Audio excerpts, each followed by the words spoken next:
આવે છે તો ચાલ પહેલા મારા પ્રભુને પૂછ્યું કે ના લેલાટમાં શું થયું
પ્રભુ મને ક્ષમા કરો મારા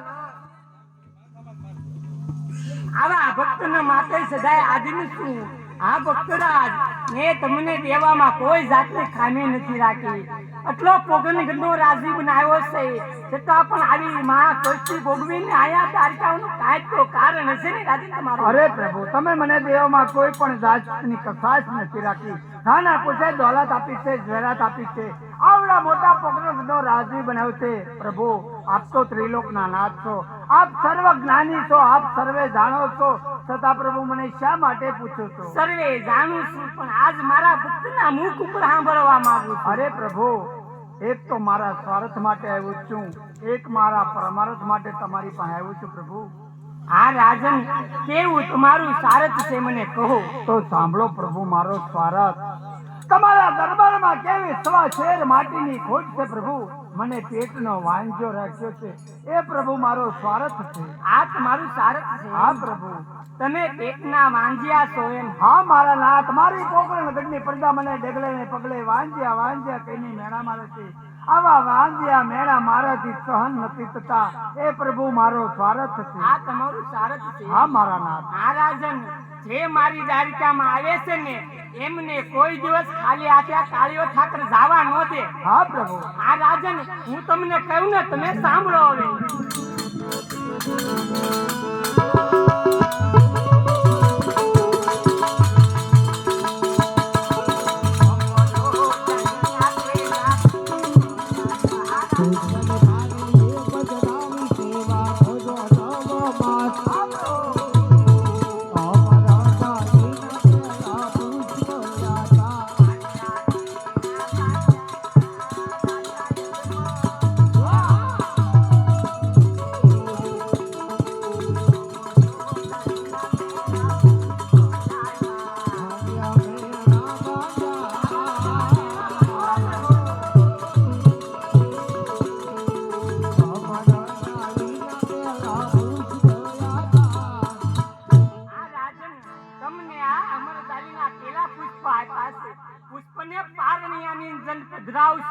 એની 9 માસ સેવા કરજો.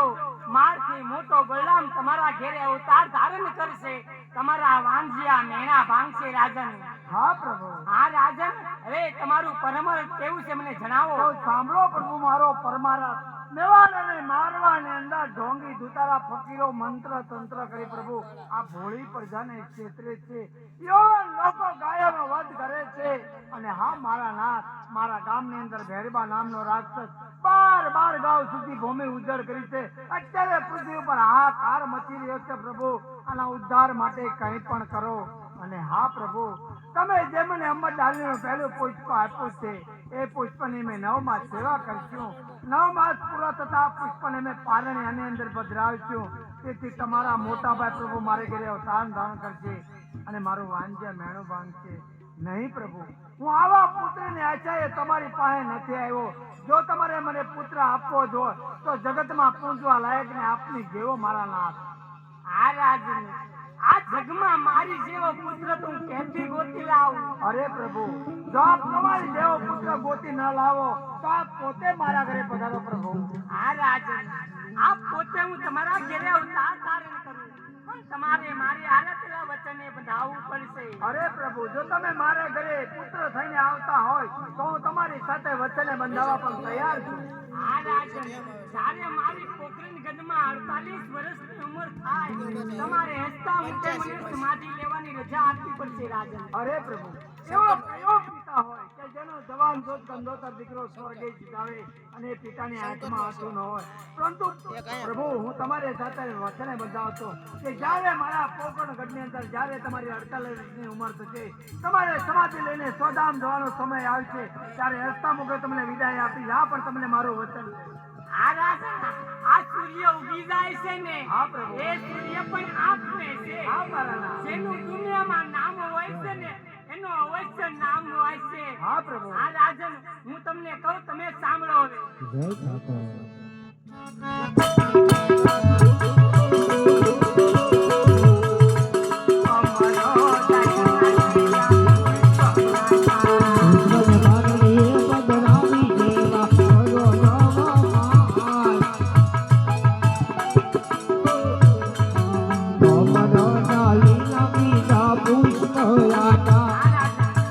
તમને આ અમરદાનના બીજા પુષ્પ આપ્યા છે. પુષ્પને પારણ્યાની અંદર પધરાવશો, એની 9 માસ સેવા કરજો.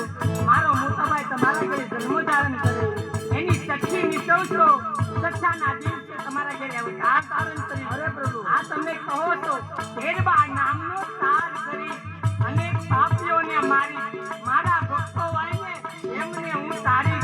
ધન્ય છે પ્રભુ. અરે પ્રભુ, પહેલા અને બીજા કુંવરના નામ શું રાખ્યો? આપણું નામ રાખ્યું છે.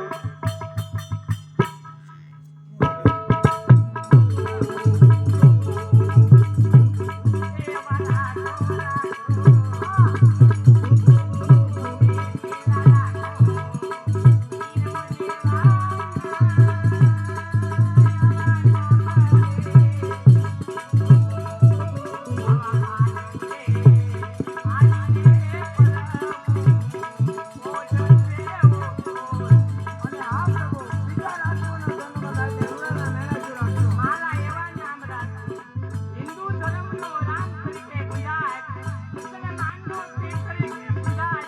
જે મનુષ્ય મારું નામ લે એ પેલા એનું કામ કરી દઉં ને તો જ માનજો આ શીખ તરીકે. મારો આ લાખો રાખો. અને બીજા રાખો. રામદેવ જી કે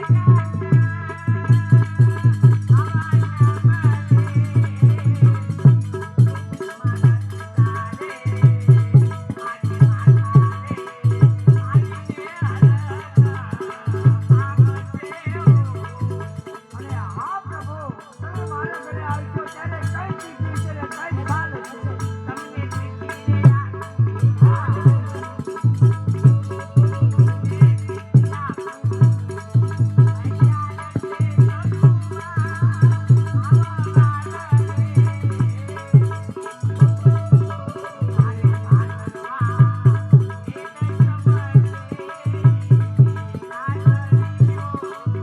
અને આ પ્રભુ, તમે મારા ઘરે પધારશો પણ કઈ નિશાનીએ પધારશો પ્રભુ?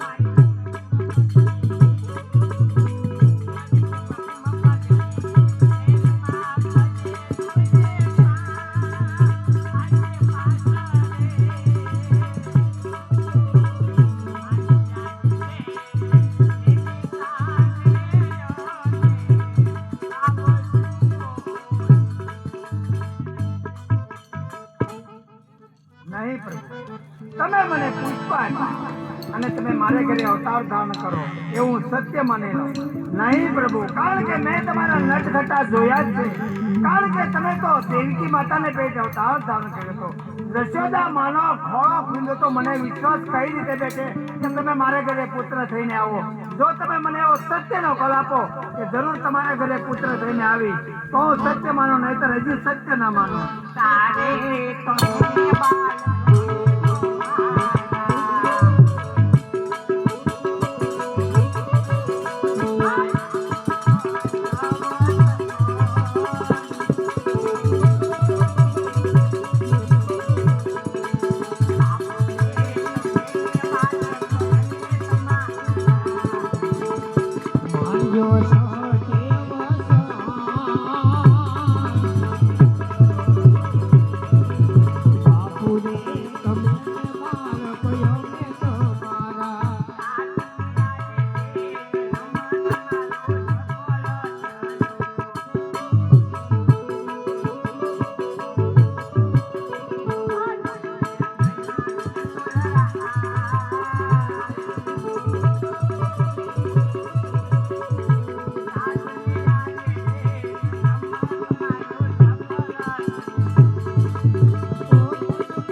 પ્રભુ, જે આશા લઈને તમારી પાસે આવ્યો તો આશા તો મારી પરિપૂર્ણ થઈ છે પ્રભુ. પણ તમે ઘણા તમારા ભક્તોને તમારી રાજલીલા બતાવી છે, તો મને પણ પ્રભુ તમારી રાજલીલા બતાવો.